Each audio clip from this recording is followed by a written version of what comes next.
இந்திரா காங்கிரஸ் என்ற ஒரு காங்கிரஸ் அதுக்கு உண்மையான காங்கிரஸ் கட்சி அல்ல. ராகுல் காந்தி அவர்கள் காங்கிரஸ் பின்னாலே இன்னைக்கு காக்ரோச் பின்னாலே ஒளிந்திருக்கிறது. இந்திய ஆசியா துணை கண்டத்தினுடைய எல்ஓபி ராகுல் காந்தி இளைஞருடைய எதிர்காலத்தை நான் பாதுகாத்துக் கொள்வேன் என்பதற்காக பொறுப்பேற்றுக் கொண்ட கல்வித்துறை அமைச்சர் இன்னைக்கு ராஜினாமா செய்கிறார். யாருக்காக? இந்திய நாட்டுடைய இளைஞர்களுக்காக, எதிர்கால மாணவ சமுதாயத்திற்காக, இந்த தமிழ்நாட்டிற்காக 14 லட்சம் கோடி ரூபாய் தந்திருக்கிறார். தேர்தல் நேரத்தில் பேரம் பேசுவார்கள். இவர் நினைத்திருந்தால் இதே கட்சி வைத்து பேரம் பேசியிருக்க முடியும். யார் இந்த சுப்ரீம் ஸ்டார்? யார் இந்த சுப்ரீம் ஸ்டார்?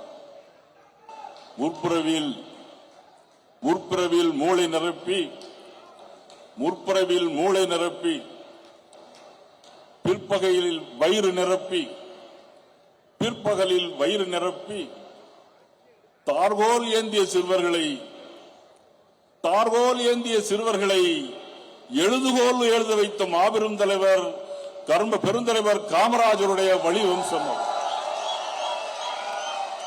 தார்கோல் ஏந்திய சிறுவர்களை எழுதுகோல் ஏற்ற வைத்த பெருந்தலைவரின் வழியிலே வந்தவர். அவர் நடித்தது சூரிய வம்சம், ஆனால் உண்மையிலே அவர் பெருந்தலைவரின் வம்சம்.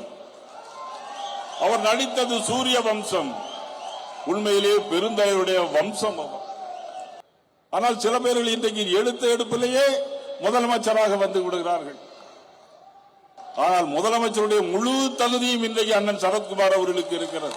நான் ஏதோ பிளாட்டரிங்காக நான் பேசவில்லை. ஆனால் சமயத்தில் இறைவன் சில நேரத்தில் யாரை வைக்க வேண்டுமோ வைக்கக்கூடாத இடத்தில் சில பேரை வைத்து விடுவார்கள். அதற்கான காலகட்டம் இப்பொழுது கலிகாலம் இது நடைபெற்றுக் கொண்டிருக்கிறது.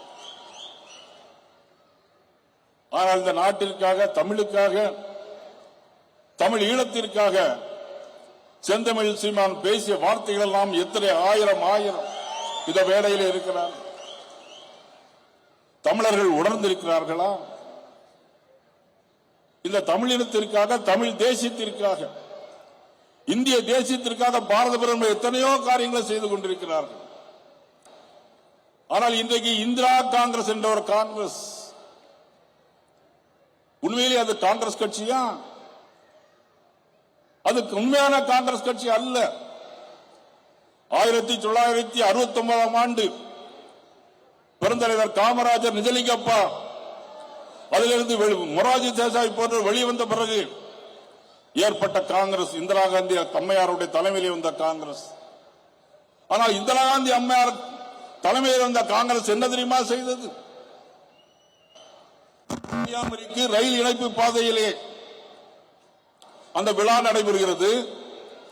அந்த விழாவிற்கு அந்த நாடாளுமன்ற உறுப்பினர் பெருந்தலைவர் காமராஜர், அந்த பகுதியுடைய நாடாளுமன்ற உறுப்பினர் பெருந்தலைவர் காமராஜர், இந்த தேசத்திற்காக போராடிய பெருந்தலைவர் காமராஜர், அவருடைய பெயர் அந்த இடத்தில் இல்லை. அவமானப்படுத்தியது இந்த காங்கிரஸ், இந்திரா காங்கிரஸ் என்பதை மறந்துவிடக் கூடாது.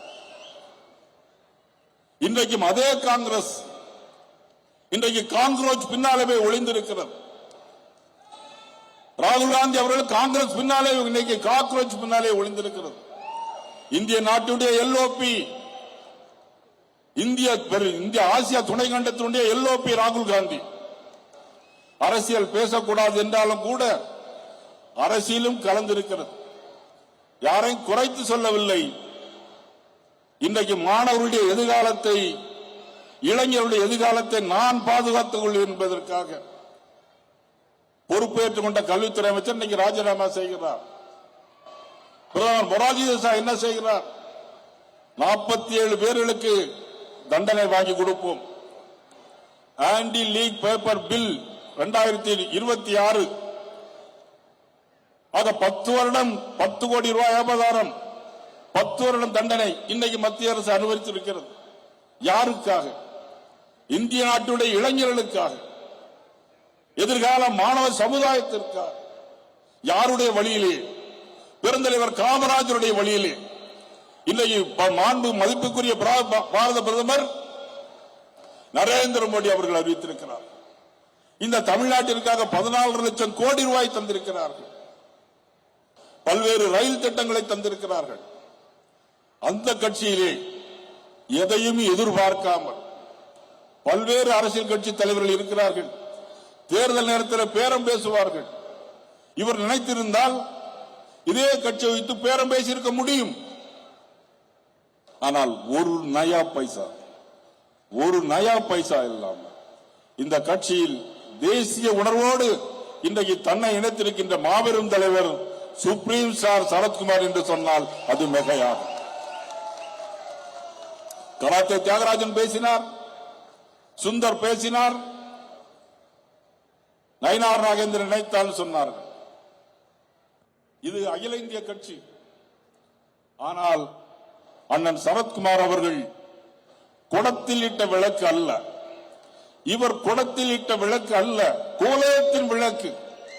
இந்த உலகத்திற்கே வழிகாட்டக்கூடிய அளவிற்கு நல்ல எண்ணமும் திறமையும் நல்ல ஆக்கமும் ஊக்கமும் கொண்டவர். அவருக்கு தேசிய அளவில் பதவி கொடுத்தால்தான் நன்றாக இருக்கும். அதனுடைய அடிப்படையிலே தான் ஆல் இந்தியா தேர்வுகள் நடைபெற இருக்கிறது. அதற்கிடையே இந்த போராட்டம் வந்திருக்கிறது. நிச்சயமாக பதவிகள் அவரை தேடி வரும் என்பதை இந்த நேரத்தில் நான் உங்களுக்கு பணிவோடு நான் சொல்லிக்கிறேன்.